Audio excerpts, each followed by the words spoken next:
జయశంకర్ భూపాల్పల్లి జిల్లా మహాముత్తారం మండల రెవెన్యూ కార్యాలయం మహాముత్తారం జిల్లా కలెక్టర్ రాహుల్ శర్మ ఆదేశాల మేరకు మహాముత్తారంలో ప్రజావాణి కార్యక్రమం నిర్వహించారు. మండల కేంద్రంలో రైతుల నుండి వచ్చిన 4 దరఖాస్తులను తహసీల్దార్ దండు శ్రీనివాస్ స్వీకరించారు.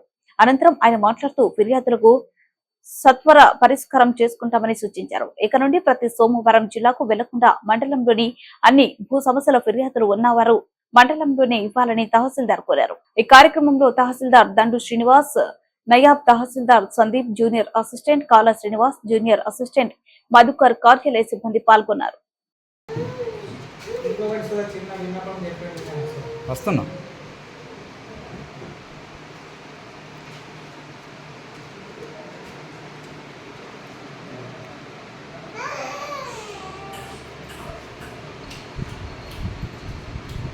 Thank you.